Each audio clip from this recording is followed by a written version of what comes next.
free to raise your hand. Since they are taping it, we need to get a mic to you.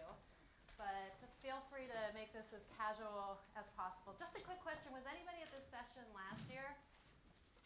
Oh, good. So I can tell the same stories and won't bore anyone. All right. So we're going to start with a little exercise. So I want you to pair off into twos. And if you can't find a two, you can do it in three, although it's going to be more effective in twos. And we're going to do a little role play where one of you will be the philanthropist and one of you will be the asker. And you can sort of make it, the rules of the game can be your own. You can have known each other for a long time. You could have just met. You could, whatever sort of scenario you want to play. And I want you to ask each other for, let's just say, 10,000 pounds for whatever cause you want. And then after 5 minutes, we're going to switch places. And the other one's going to be the philanthropist, and the other one will be the asker. Okay? So we're going to start now. So pair off into twos. One's philanthropist, one's donor. And then we're going to switch. I'll give you a 5-minute warning. We'll switch. All right. Well, that was a great way to get the energy flowing. I am just holding this mic for a second so I can hand it to some people. So I just want to get some observations from both sides of the equation. What some feelings were coming up, what was working, what wasn't, what were potentially some barriers or fears. So volunteers, who wants to start? Right here. It's caught me eating. So I think the challenge for me, I'm reasonably confident in I think, I don't know, I get some feedback from her, but the challenge is, do you do the direct ask or not? And how do you judge whether you actually go in for the kill and say, right, what I want is 10,000, or whether it's a slowly relationship building. And the US way is so I've been told, is very direct. Mm-hmm. And I think the UK, there's a little bit more courting. There's a bit longer courting phase. So how do you make that judgment? I wonder. We're going to talk about that. Now let me ask you. So when you were playing the role of asker, what were you feeling? And what was the scenario? Had you known each other for a long time? No, you just met. Yeah. So this was a first meeting. Interesting. Okay. So how were you feeling about the asking? Were you feeling? Yeah, like I said, that was my tension. Do I go in for the kill, or do I? The kill. Do I? By the end of the session, if you say the kill, okay, all right, we're having problems. All right, bye. Okay, and then when you were the philanthropist, how were you feeling in that scenario? Well, empowered, obviously. Power, yeah. You felt some power. But wanted to get to the point. Right. Wanted to how could I help and how could I support? How can I help? Okay. Do you want to share? Yes. I'm Janet Wasserstein from MIT, and in the United States, we actually don't ask for money straight away. Absolutely not. What we do is build a relationship. So I would go and visit a foundation, and I would actually never mention money. I would actually talk about what their role is, what they do, and to see if there's any way that we can engage. So it's a long, slow process that I've found. Interesting. All right. So some of these notions I'm going to challenge you all on, but who else? Anybody else want to share? Maybe I should stop eating. That's a good technique when you're asking, by the way. Just have a mouthful of food. I don't think I need this. Can you? I have a loud voice. They want you to because they're taping it. Oh, okay. Sorry. Well, I think it's also about what are they going to get out of it. Even for a philanthropist, even for a corporate, you have to make sure you understand where they're coming from and what they want out of the exchange. So, not just thinking that you only talk about how wonderful they'll be and how many things they'll help or save, but what's the benefit to them or their organization. And so, were there differences for you when you were in each scenario? And yeah, she was tough. As you were tough as an asker? And no, she was on both sides. And he needed to talk to his wife. So right. There's other players that were not in the room. Oh, interesting. Yeah, true. We're going to come back to some of these issues. And what were your observations? I think that, there was a lot of resistance coming. There was a lot of excuses where the money, perhaps the charitable money, was going, and how good the benefit was. Resistance in relation to why would I want to do this, and what would be in it for me, and what would be my return on the investment, and how would I get that return, and how long would it take? Because obviously, the amount of time is critical. If they want quick feedback, or they're not willing to wait 5 years until your project is up to scale, then there's those kind of issues. Interesting. Yeah. Yeah, anything else? Any other observations that were maybe potentially a little different? We'll just talk to a few more people since we have a short time. I think with today. both of us, so I'm working to end female genital cutting, and Greg is working on a say what you do quickly. And the Israeli-Palestinian conflict. End Israeli-Palestinian conflict. So both of us got, I think, Quickly. so involved, right, in both. I mean, I think we both pitched quite well on a vision, but by the time we got to sort of explaining what we do and how, it's a complex picture. So then it was, how do we get to the complexity and really bring across what we're trying to do, and then get the ask in as well. So the ask, I think, was pretty simple for both of us, but it was more that how do you get the richness of talking through what you're doing? In 5 minutes. Yeah, which is also a challenge. All right, we had one more comment, and then we'll go ahead. Maybe you can hold your comment for. So neither of us got to the ask, actually, but for completely different reasons. Right. In that I was spending the whole time trying to understand what she was interested in as a philanthropist and what sort of motivated her choices. She spent the whole time telling me about her project when she was raising money, which was very interesting, but we were sort of approaching it from the opposite sides. Yeah. Well, great. Well, thank you for when we could spend a whole session on this concept and the different ways that we approach this. But let me just share with you today a little bit about how I personally approach fundraising and have, in my opinion and experience, had some success. I've run several billion-dollar capital campaigns. I just recently completed a project where we raised $150 million in 9 months. And so I'll share some tools and techniques, but also just some general philosophy about how to frame the whole practice of fundraising in a way that might shift a little bit, hopefully, the way that you're thinking about it. My big theory of change, and the colleagues I work with, our big theory of change is that there are ample resources on this planet to get all the good work done we want to get done. And when I say resources, I never, ever, ever just mean money. I mean people's time and creativity and their networks and their life experiences and all of these things. There are so many resources, but they stay inactive because of the barriers we put up. I do a lot of board training, and the first thing I do almost exclusively is I'll go in and I'll say to boards, roomfuls of very potentially engaged people, and I'll say there are so many resources in this room that aren't in action. And I can see the board members looking around saying, that is true. There's I'm giving you my most valuable resource, right, which is my time. But there's so much more I could be doing. And then I talk to executive directors and CEOs, and one of the most common things I hear is, I'm very frustrated with my board. They're not doing enough. I want them to do more. How do we take them deeper? And so that is what I really want to talk about today. What are the obstacles we put up that block these abundant flow of resources? So I'll just start by telling you my own story. So I started as a fundraiser, as she mentioned, 26 years ago.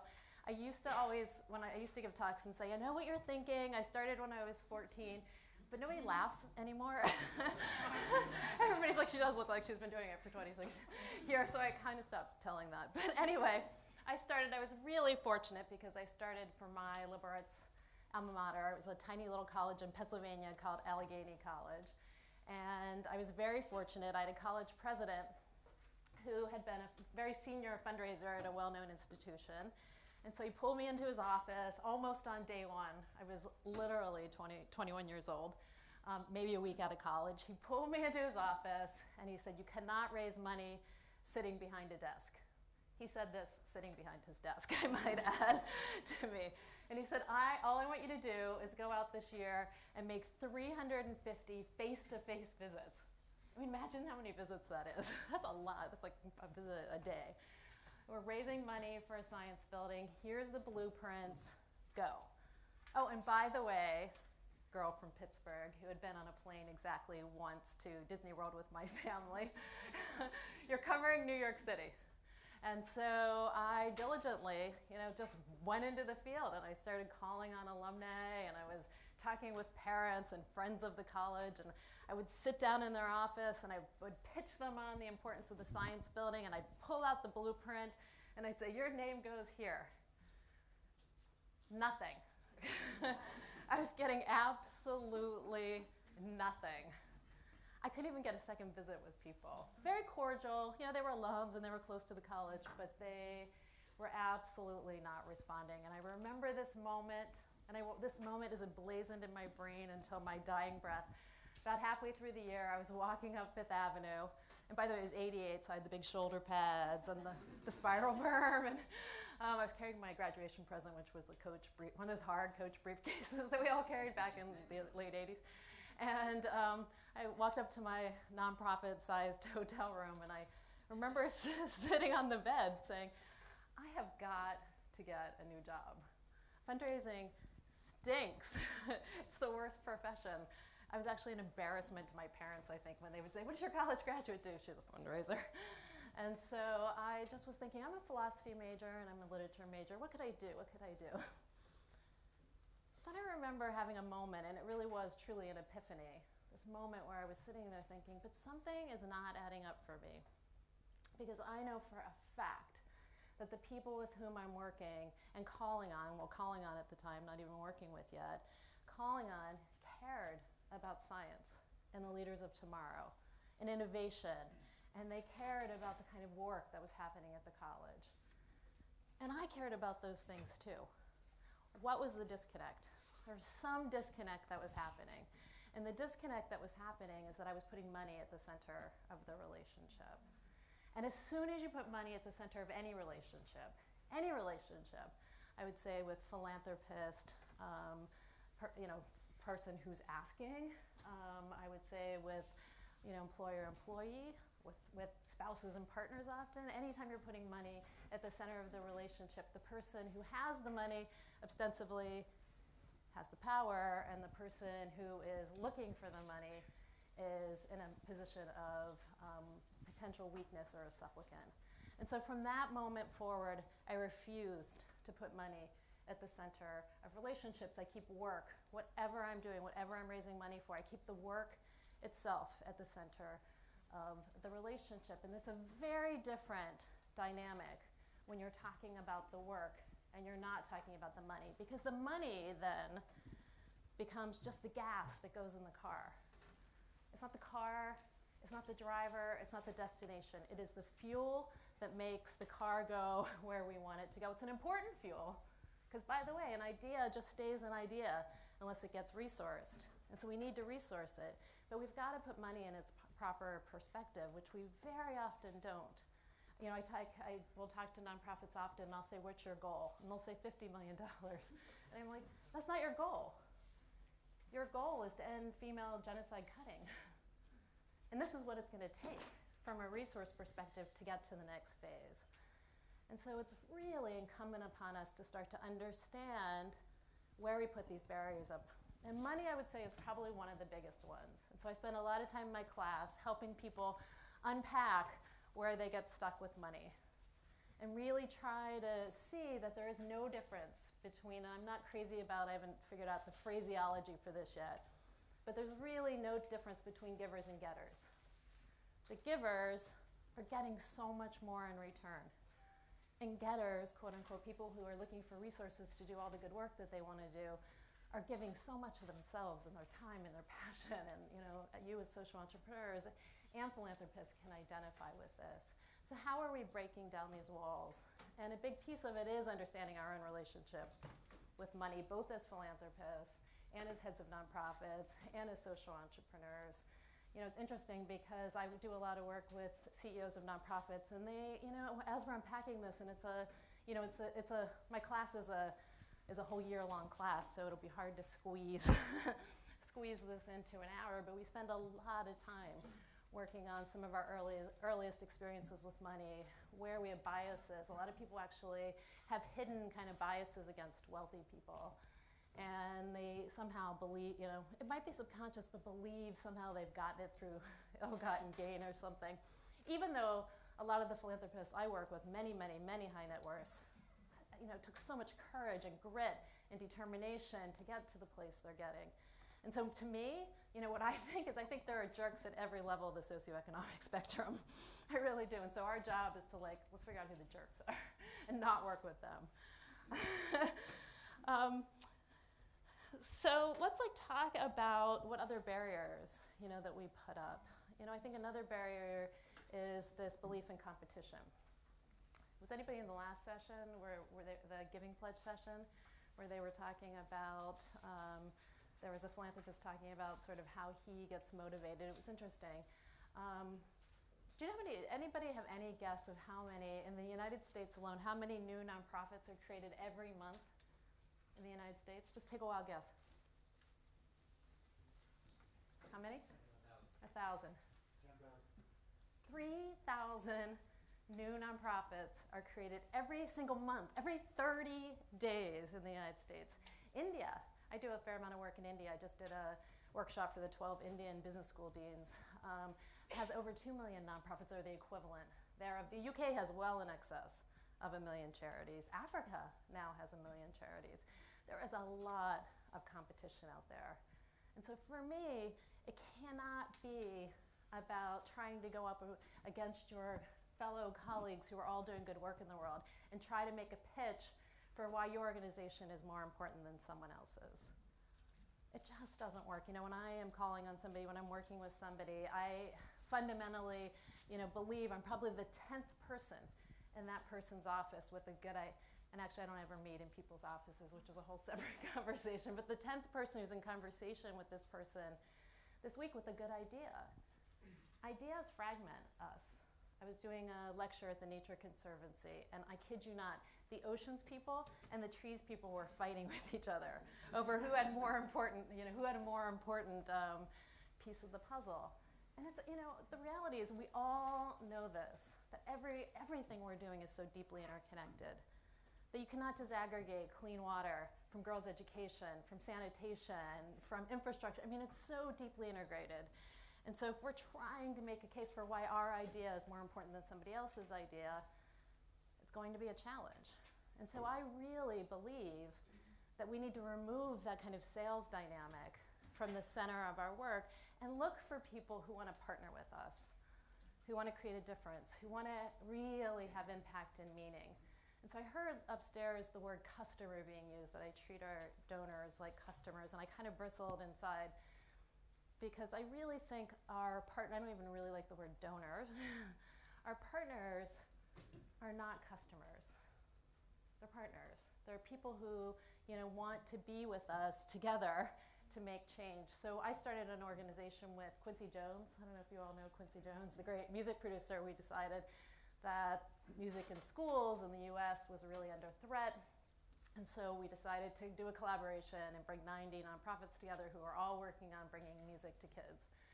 And I remember us sitting around a big conference table saying, what should we call this? We knew we wanted to use Quincy's name. And we decided to call it the Quincy Jones Music Consortium, because the word consortium comes from the Latin word constare, which means to stand together. And that's a very different place from which to work than a client base or a customer base. The word client comes from the Latin word clientum, which means to lean against. And I very often think that the way that we're looking at our relationships with our partners is in a client relationship. Now the challenge with the client relationship, we all know, or a customer relationship, is we're negotiating all the terms up front. And so we're saying, we're going in, we're asking you, here's our promise of what we're gonna deliver, and then we're gonna try to fulfill that promise. That's a very fragile place to be. And it's actually what leads, I think, to conversations where we're not transparent, where we're afraid to tell our partners, what might not be working, what might be working. I think it inhibits risk capital from being invested. I think there's a lot of challenges with creating a customer base or a client base versus creating a consortium of people who are saying, look, we're in this together, and we're going to figure it out. We absolutely have to have strategy. We absolutely, you know, the other thing they were saying upstairs, and I agree completely, we have to know not just why we're doing it and what we're doing it, but how we're doing it. Of course you have to have strategy and action. Of course. But if you're creating a group of people who are partners with you, there's a lot more room to iterate, to take risks, to adapt, to change as you're growing together. And you're taking the first step together, and then potentially the next one and the next one. And we all know that the people who, it's not just this process of filling the pipeline with new and new people, but a process of getting a group together and taking the group deeper and deeper into the work. So I really think that our challenge is just that. How do we create a group of partners who really want to work on an issue together? We equated in the book with the jazz band. As a Quincy, I happen to be a big jazz aficionado. And a jazz band's a great metaphor in general, I think, for life, because you're not marching towards some, I have nothing against symphonies, so this is a metaphor, but you're not marching towards some sort of prescriptive outcome, where each person's in his or her prescribed role and playing a very specific instrument, which I think often happens in this space. It's an iterative process where each person is bringing resources. And by the way, I as the fundraiser am absolutely bringing as many resources to this work as everybody else. And I think what happens often with sort of the fundraising challenge, especially for the fundraisers themselves, is that they're seen as the staff members. There's a study that came out recently that said half of all fundraisers want to quit their jobs. I bet many of you who are CEOs or executive directors are looking for fundraisers or have a hard time keeping fundraisers. Is that true? I get a call a day from somebody saying, I'm looking for a great fundraiser. And it's not surprising that fundraisers want to quit their jobs, because fundraisers are seen as a very transactional part of the team very often, not a part of the community. And so I actually wrote a response that was published in Forbes magazine that was talking about the fact, and I think this isn't just true for fundraisers, but for all of us, that there are kind of 3 levels of work. There's jobs, which none of us, nobody in this room is really just doing a job. A job is where you're just making enough money to pay the bills, go home. You don't think about it at the end of the day. There's careers, and in fundraising especially, I think there's a lot of people who are sort of in it for the career, which is why the typical fundraiser, and I know the stats the same in the UK, I just did a lecture 2 days ago at for all the Oxford fundraisers, is 18 months. What we need to do is really create for all of us, but for our fundraisers too, turn it from a career into a calling. And in a calling, you can really tolerate all the career and job aspects in a different way. You can tolerate the frustrations and the confusion that sometimes happens around having these conversations with people. And so I think it's really, really important that we're thinking about how each of us every day are getting up and thinking about this work, not as a career, but as a calling, which I know most of you do, but I really challenge you to have that same kind of conversation with your boards and with your team. So do you have a comment? Can we get a mic over here, maybe?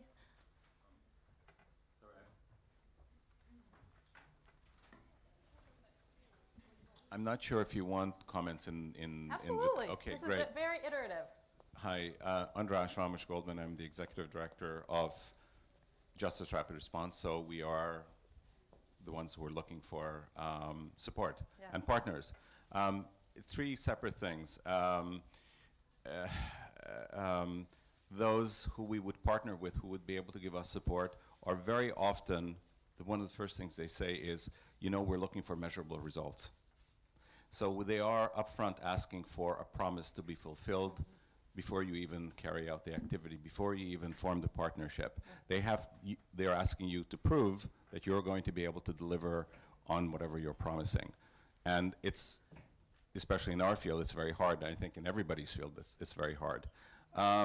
Secondly, a lot of the funders that we have encountered, and I think it's not just a generalization, are extremely structured. They are like the string section in an orchestra. Mm-hmm. They follow a script. They force you to follow their script. They create the situation that that you describe of donor and donee as opposed to partners. Yeah. Even when you go into pitching a partnership, you actually end up in roles.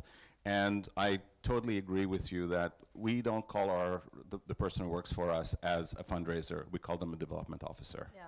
And so their job is to work with everybody else in the office, but to develop partnerships. So that's how we see it. That's great. Well, I think that's true. Now, the challenge with the first couple of comments you made, thank you, is that, again, you're trying to make a case for, why your organization is going to have better measurable results than other organizations. And as a beginning conversation, I think that's a very tough place to start. So I think we need to start by having conversations with people about not trying to sell somebody on why this particular cause is more important, we have more measurable results, but how can we potentially work together to really create change? So I worked with a philanthropist, a very well-known philanthropist, one of probably the best known in the United States. And he's fantastic. He was working with me on this big $150 million raise. He was great. He went to Davos. He would sit down with people in meetings and he'd say, let's talk about business. But let me tell you what I'm really passionate about. What I'm really passionate about is extreme poverty eradication.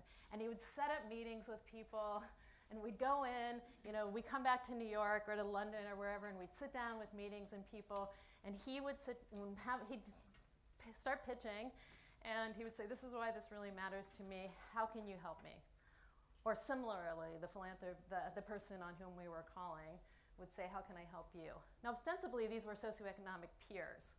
By the way, I would argue that a peer is not necessarily a socioeconomic peer.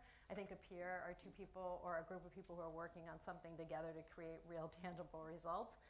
But what would happen is the same thing as with my little blueprints, is that he'd say, how could you help me? And they'd say, well, let me think about it, or it was a transactional gift, I'd love to give you $10,000. And by the way, I'm working on the the Metropolitan Museum of Art, could you give me $10,000? And it became this very transactional kind of conversation. So after a couple of meetings, we were debriefing. This philanthropist's name is John, and who's great and so passionate, but we were debriefing, and he said, why are we not getting better results on this? And I said, John, perhaps it's because you're using the word help. Because again, just like when you put money in the center of an equation, when you're putting yourself in the situation where you're looking for help instead of partnership, you're automatically, again, going to be a supplicant. And so I said, John, what if next time we go in, we talk about what we're doing, and you say, how can we work together? It's a very different conversation when you're saying, how can we work together, than can you help me? Because you get yourself out of the supplicant position, and you start to have a real conversation about how might we actually do something together that's going to have real results. And truly, it shifted the conversation. It shifted it for him. So he no longer felt like he was like going in, on bended knee. And by the way, I always say this to people, never, ever, ever go into a conversation on bended knee, with your begging bowl, that sort of image. Go in standing up, saying, this is really important work we're doing in the world, and we're looking for people to join with us. And so if I had a little tip for you today, it's just strike that word help from your lexicon and start to really think about how can we work together. And in that way, I believe you also can't be rejected.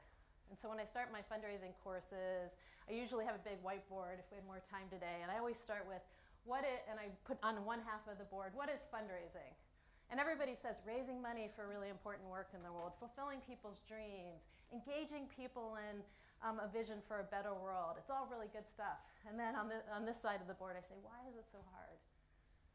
And it is always the same thing. Money, we don't like to talk about money, fear of rejection, competition, all of these kinds of things. And I believe that you absolutely can't be rejected in this work, that you cannot be rejected in this work. Because if I go in and I have a conversation with you about the work I'm doing, and you say to me, well, you know what, my passions, I'm working on HIV, we're looking for people to join with us. And you say, no, my passion is the oceans. I'm going to say, you know what, that's not that's not a loss or a rejection of me. That's a victory for the world. By the way, here's 3 organizations that are doing amazing work in oceans. Go work with them. And I have rarely met a philanthropist or anybody who doesn't want to do something with their lives and with their resources. And so it's a matter of learning. Now, what I've seen is philanthropists go on this philanthropic journey. And I'm going to start this with a little exercise. So take out a piece of paper.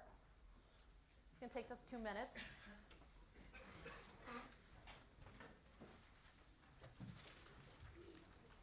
All right, so here's the brain experiment. We'll be very Einsteinian and do this brain experiment. All right, some of you may have done it already, but it's a good one. And I have done this experiment all over the world. All right, this is the scenario. Your planet is dying. You're going to be transported to a new planet. All of your basic needs are met. So food, water, shelter, all your basic needs are met. You can take 3 things with you. What are the 3 things you're going to take? Just take a few minutes and write down, what are the 3 things you're going to take to the new world with you? Not people. It's up to you. You can take whatever you want. 3 things, but all your basic needs are met. Does the planet have Wi-Fi? This is an experiment in assumptions, too. So just write down the 3 things, and you can interpret things however you'd like. You can interpret things however you like. Write down the 3 things that you want to take with you.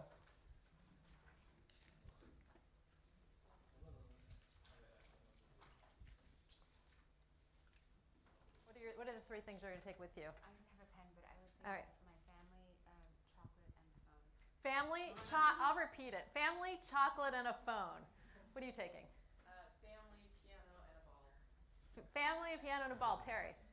My music collection, my family, and my movie collection. Nice. My significant other, my cats, and a Swiss Army knife. Nice. What else? Some others. Throw out some things. What are you taking? Family, Family? plants, flowers and things, and books as a window on all the things I care about. What else? A few other people. Let me just hear from a few other people. What are you taking in the back row? Either one. Water container. Water container. What else? That's it? Your basic needs are met. Oh, okay. So that's just going to be the container in which your basic. Photo. Whatever. And good friend. And a good friend. Nice. Just give me 1 or 2 more. What are you going to take? Maybe my glass. Your glass? Plus the families and. Yeah, the family and the Wi-Fi. I always have this fantasy that, like, on the new planet, I don't have to deal with my Samsung, which is, like, literally the bane of my existence. So I kind of hope telecommunications doesn't exist on the new planet. One or 2 others. My dog. My dog. I'm taking photos and history of the former planet. Nice.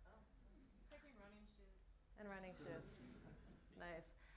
I work with, I'm on the board of the Blue School, the Blue Men Group. Does anybody know the Blue Men Group? There's this very creative troupe of actors, sort of quirky. But one of them said, I'm taking the ocean because I cannot bear to be on a planet without an ocean. I love that.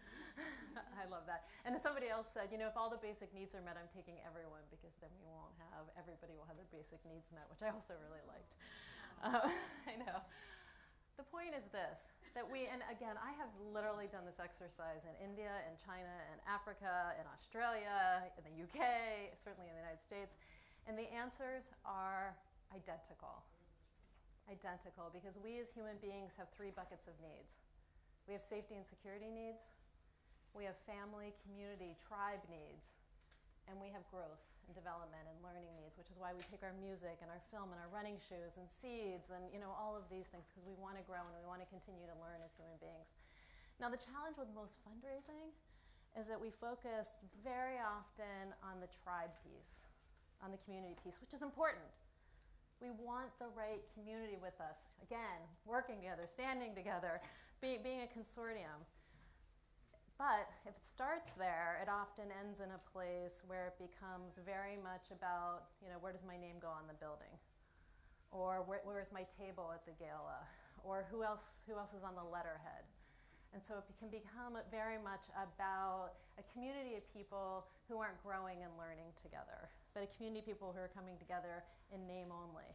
Now, by the way, I believe, like in naming, I think people should name things. There's the RHODES room and the this and the that. I think it's all great because people should be proud of what they're doing. But there's also the risk if it's just naming without then taking the philanthropist and your partner deeper, then it can often become, we often call it the edifice complex, where somebody's just putting their name on an edifice and not actually learning and growing as together. And so I think as we're thinking about our strategies for how to engage our tribes and our community, we need to also be thinking about how to really allow people to grow and to go deeper.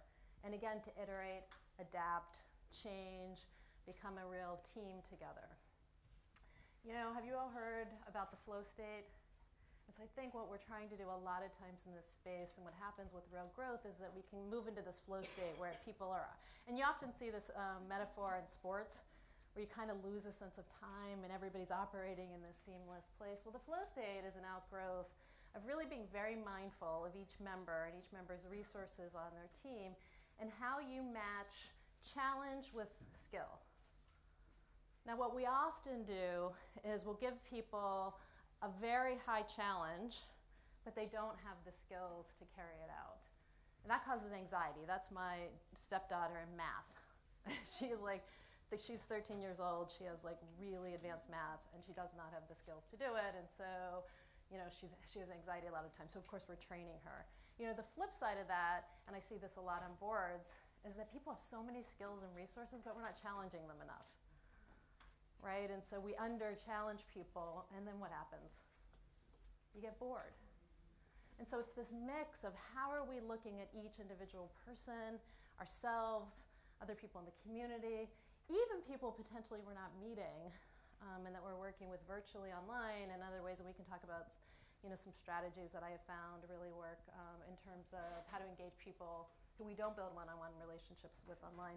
But it's how do we get people in this flow state where we can really match challenge, match skills and resources, and then continue to grow those. Because then we're in the learning and growth period, right? Then we're not just in this community period. And it's, again, a different dynamic where people get excited and then they want to be part of this team. Now let me just give you a few techniques that I have found before we'll turn to questions and answers.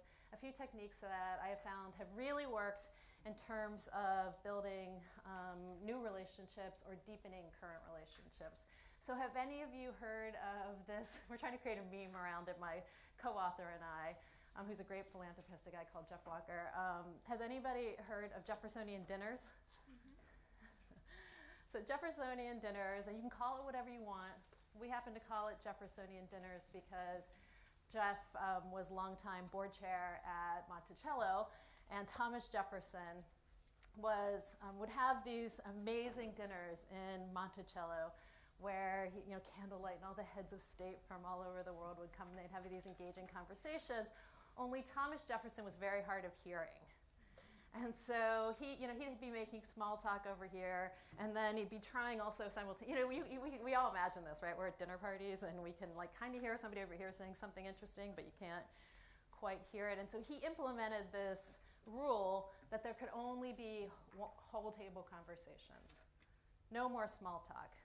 And if you think of the dinner parties you go to very often, if you're not having a whole table conversation, which is a rarity, honestly, I think you really have to set the container for this. If you're not having a whole table conversation and you're sitting next to someone, what are you talking about? What do you do for a living? How many kids do you have? Where do your kids go to school? You're making chit-chat. You're not having real serious conversation about the issue at hand. So we have introduced this model called Jeffersonian dinners, and it's been so successful in terms of both getting new people involved and, again, deepening, and I'll give you some examples, deepening relationships, but also really generating very tangible results. Literally millions and millions of dollars have come out of these Jeffersonian dinners. So the premise is this. It's really about breaking down these boundaries and getting people in a place where they can share authentically who they are, Because by the way, when we were earlier talking about the what and the why and the how, I think even more important is the who. You know, even more important than what I'm doing is who am I doing it with?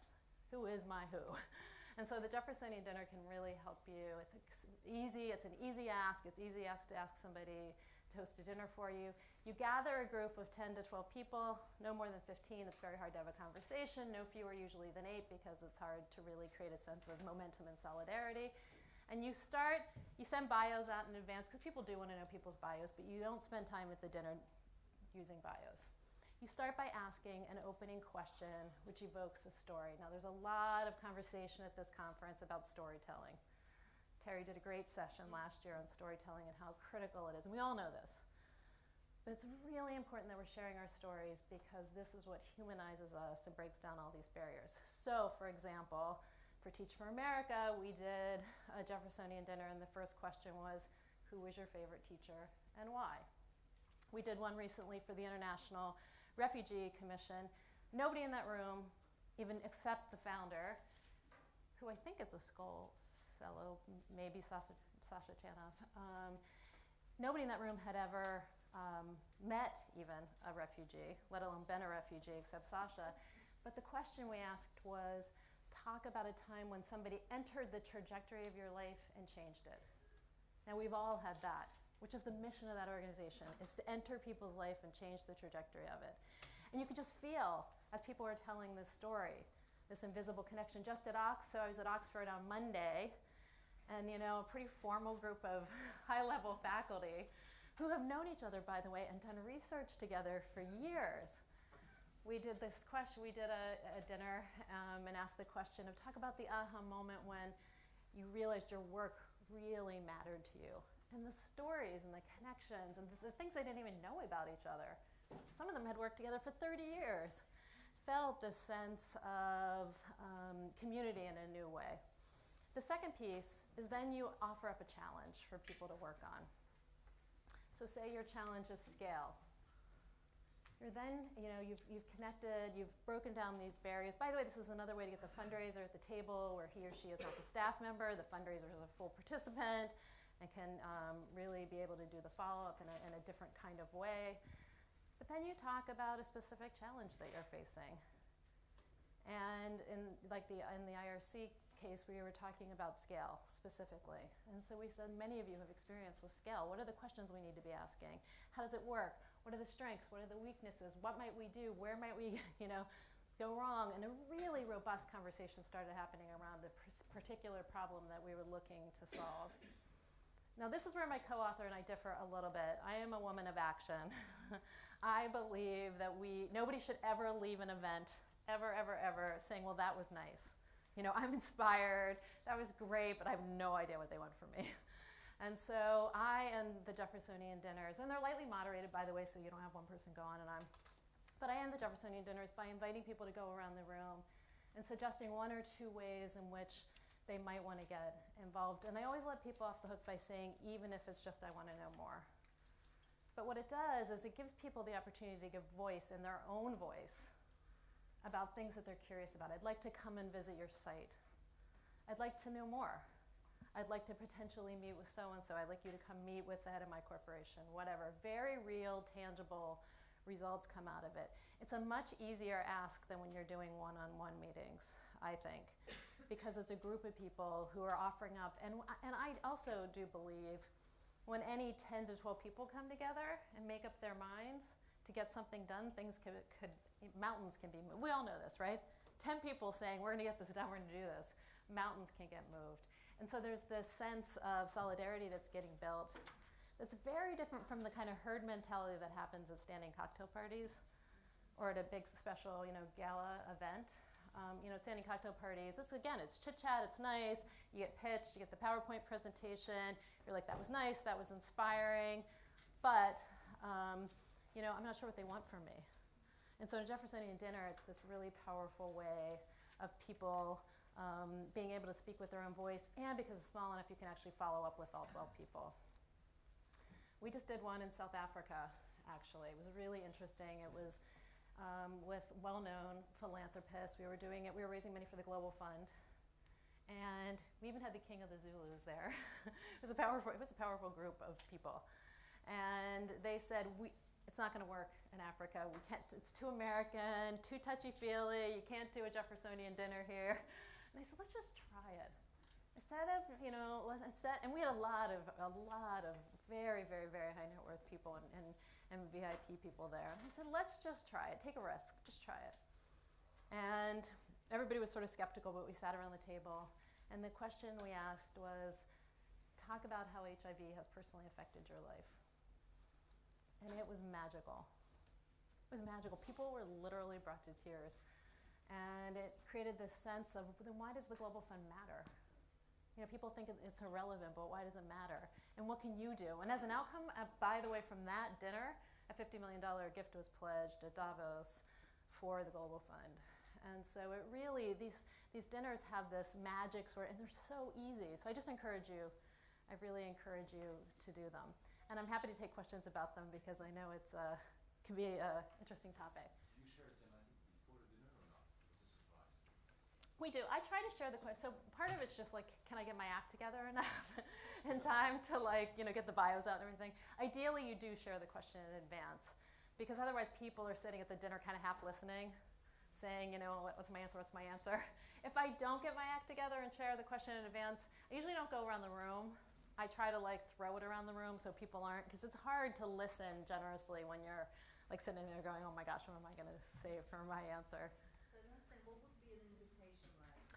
Here's the bio of the people Yep. invited to dinner. Here's some of the things we'll talk about. You're not mentioning your organization at all. You do. Yeah, absolutely. You talk about your... There is on our website, by the way, thegenerositynetwork.com, sample invitations. Good sample invitations where we're saying we're bringing together a group of... Can you repeat that? thegenerositynetwork.com. We have a whole format on there of step-by-step how you do a Jeffersonian dinner. There's sample invitations, all kinds of things. But I did neglect to say that, so the moderator will open and basically say, this is a whole table conversation. I'm going to lightly moderate this if you go on too long. But I will always give the organization, the head of the organization, 5 minutes to share what the goals are and some of the updates. At what stage again?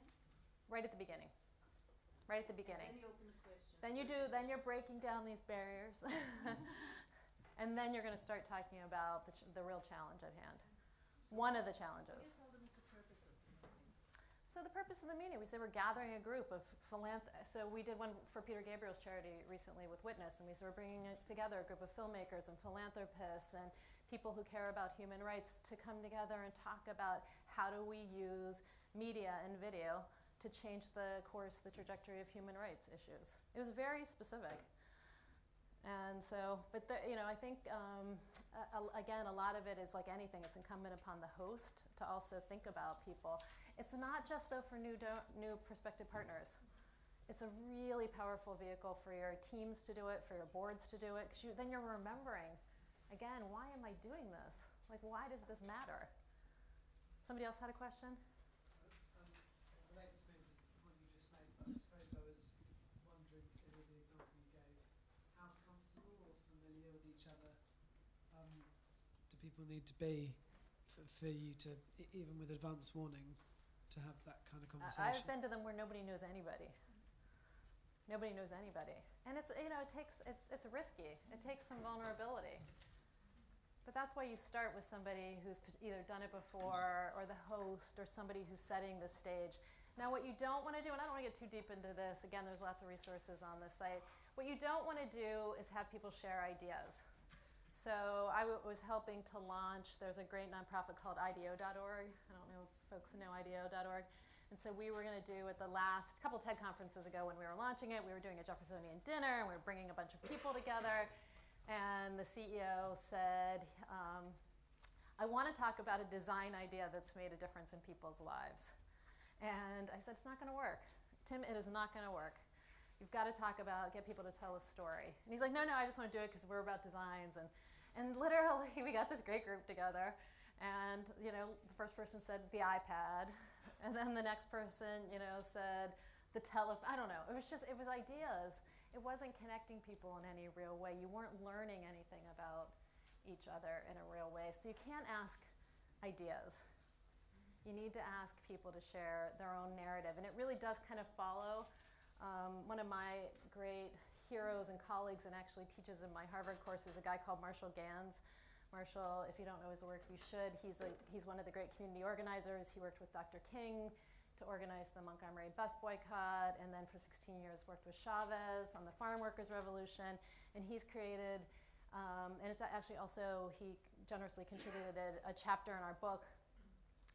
And the arc of it, which really follows what Jeffersonian dinner is the story of self, the story of us, and the story of now. And the story of self is what happens at the beginning of the dinner. You're telling your own story of why am I called to do this work, or why does this matter to me, or here's why since I was a little kid I've always been interested in justice, and here's why, because I was bullied, whatever the story is. The story of us then is that question. How do we start as a community, start thinking about solutions and answers? And then the last piece is the story of now, the action piece. What are we going to do? How are we going to leave this room and potentially start to make a difference together? Follow-up, like anything, is really critical. So you can have the best Jeffersonian dinner in the world, and if people aren't actually following up on it, I think that's a problem. So that's why I like to keep them small too. So I just encourage you to give them a try. They really work. I think that question that you offered, talk about a time when someone's entered your life and changed your trajectory, is brilliant, and it would be really, really suitable for my organisation. Have you got any other quick questions that you could offer up at these dinners? Generic, just to kind of get people going. Yeah, a lot of it is dependent on the organisation. It really is dependent. What you're trying to do is evoke values from people. So it's questions where you're thinking about human connection and values. And so there's we're a microfinance organisation that lend money to the world's poorest entrepreneurs. So that's why that is such a perfect. So we would lend money to someone. Try it. Use that question. I do think we have a whole bunch of questions on the website. I'm just having a little bit of a moment here. What did you do, Terry, when you did one? I haven't done one. I thought you did one. No, but I'd love to do one. Okay. Oh, hello. Hi. Yes. You're all invited By the to way, dinner. I'm committing to doing a Jeffersonian dinner for all Let's of you. figure out the questions here and have a dinner. I thought we did one for you. No, Okay. we should do it. Yeah. We had another question here.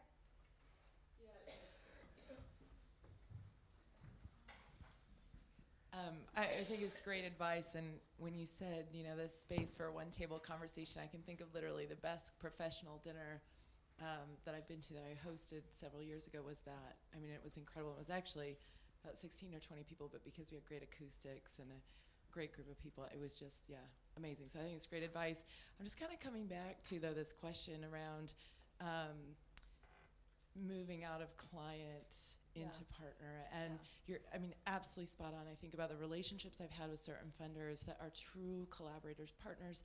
They give us the space in the room, and it's kind of like I don't want to have to go to anybody else because they're magic partners. But in my experience, not every funder is that way. Yeah. So it's kind of like, I guess if you could give us some pragmatic advice how to move the late adopters in this idea of partnership that are looking for, and also I need to be held accountable. I need to think about what are milestones, what are metrics of success. If I'm taking your money, how do we know we've succeeded rather than we had a wonderful experience working together? So of course, and that's where you need strategy, and that's where you need outcomes and measures. And by the way, if you're not doing that, I guarantee you're gonna get into the gift that keeps on costing, which we've all had that scenario where someone's like, I'll give you $1 million if you just go over here.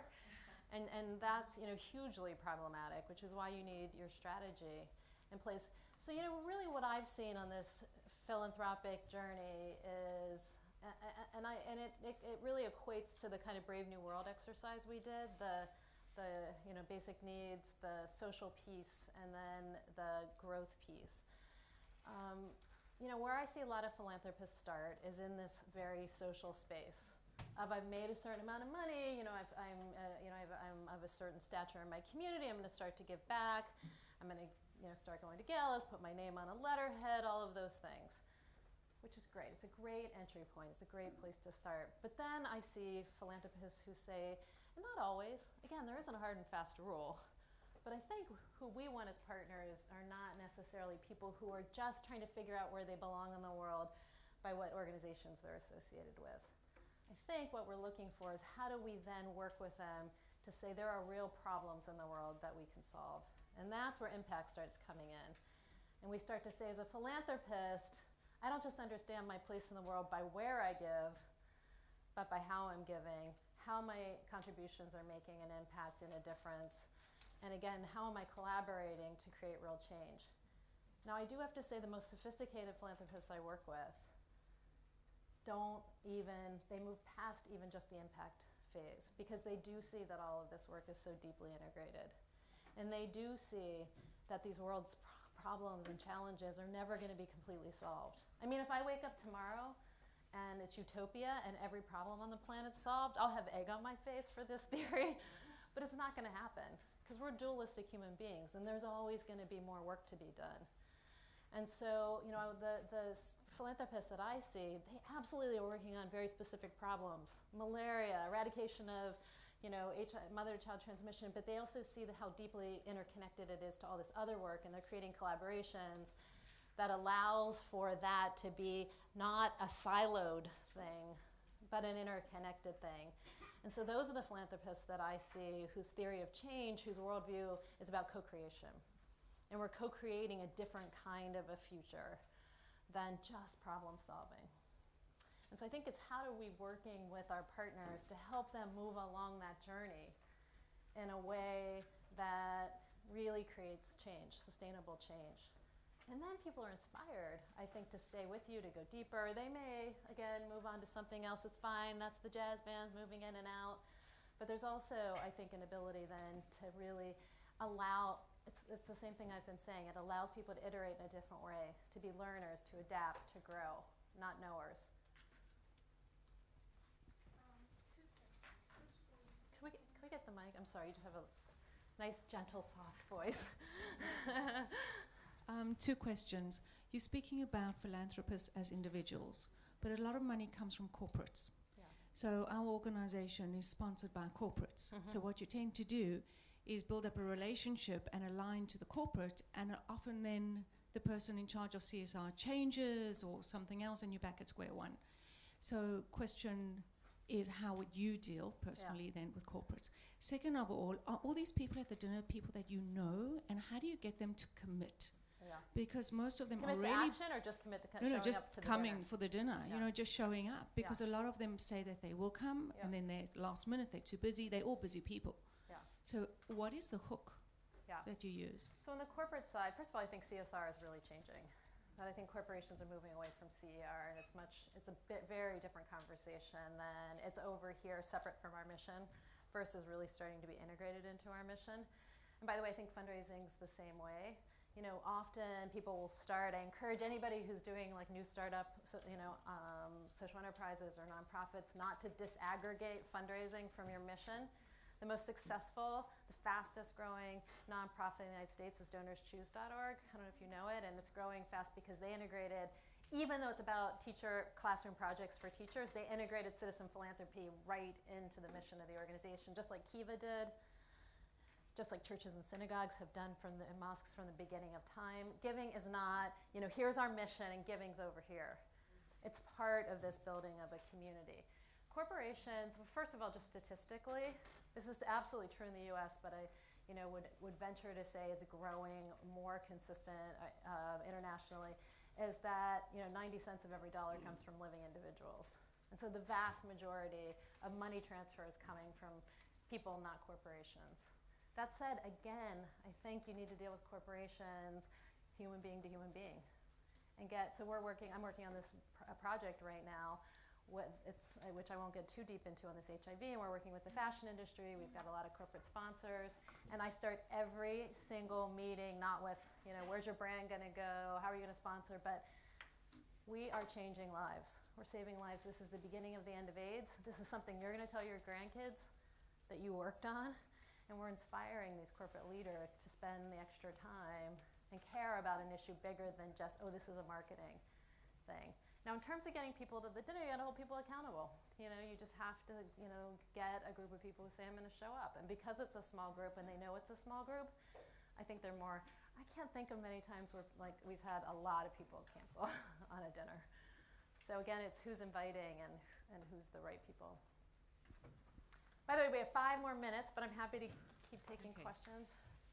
After your Jeffersonian dinner, I'm thinking 10 years on, and you coming and seeing those people again, but having talked to them throughout those 10 years, what I'd like to hear about from you is how you get people on that philanthropic journey. What are the barriers as you go through those 10 years? Because, and what is it that stops people and not getting to the 10-year mark, and what is it that gets people over the barriers? Yeah, well, for one thing, we can't treat them as giant walking checkbooks. I have yet to meet a philanthropist who wants to be seen as a giant walking checkbook. You know, so I think it's, again, now sometimes people are going to go away. There's going to be a spectrum. You know, you're going to have people who are much more involved. The projects that I work on where we have big fundraising goals and quick, and I am not exaggerating, and these are busy people. I talk to them every day, sometimes many times a day. You know, yesterday, because we were working on this HIV project, I talked to the top 5 people I've been working with, I don't know, 15 times yesterday, because we are really a team, and they do not see this as my job. They see this as our job. You know, I may be helping to conduct this a little bit, but this is our job. So they're making calls, they're going in the field, they're going to Washington, D.C. to advocate. I mean, they are full-on partners. But it's a spectrum, you know. You can't have 200 people who you work at that level with. So I think a lot of it is, you know, how are you continuing to engage people? And also, you know, if they move past, that's fine. Again, go find your next passion. That's awesome. I think somebody up here has been, I'm very patiently waiting with the mic, so I'm going to, like, jump up there. The mic's starting to get a little heavy. There it is. Just a quick question, actually. What about the Jeffersonian picnic or field trip? Is that advisable or not? We did in Africa a Jeffersonian bus ride because we didn't have enough time to, like, actually do a dinner, and we were going from site to site, and we, like, had people on the bus, like, with the microphone. Absolutely. I also think, getting it out of the parlor and getting it into the field is really cool too. Now, I'm a big believer when you do site visits that people need to really go through a site visit not as a movie critic. You know, and I say this to people. Obviously, this is still a work in progress, or we wouldn't be still raising money for it, you know, resources for it. So when you go through this experience, when I'm taking you to this village in Ghana or this school or whatever we're doing, go through it with partnership eyes. We may not implement every idea you have, but go through as if we're already partners, so we can think strategically at the end, you know, how might that, you know, the ideas that are generating. And people are going through the experience in a very different way than if they're going through saying, well, you know, I'm also working over here and they do that so much better than you do it. And so it's a whole different experience. So unfortunately, we don't have time for more questions because we're there's a session right after this, so I promised we'd end on time. I just want to end with, you know, I think this work has a lot of, it's easy to get burned out. It's easy to get frustrated, tired, exhausted. There was a great TED Talk that maybe some of you saw last year from Brian Stevenson. Did anybody see this fantastic TED Talk? If you haven't, I really encourage you to. Brian Stevenson is his name. He's a civil rights lawyer, and he works a lot on getting people off death row. And he was first of all, it was the absolute most perfect modeled story of self-us and now. People spontaneously came up and gave him 7-figure gifts. But he was telling the story of, he was friends with Rosa Parks. And he was sitting there one day just completely burned out, doing, you know, the kind of work we do every day that's really exhausting. And he said, Rosa Parks said to him, Brian, this is such hard work. You must be tired. And he said, I am, Rosa. I am so tired. And she said, then you have to have courage. And I just thought, boy, that is, you know, something that we forget. And that this work, somebody said it upstairs, but I would just reiterate it, that this work really is a challenge of the head and the hands and the heart. You know, the head being the strategy, the hands being our resources and our skill, and the heart being the courage. So with that, thank you.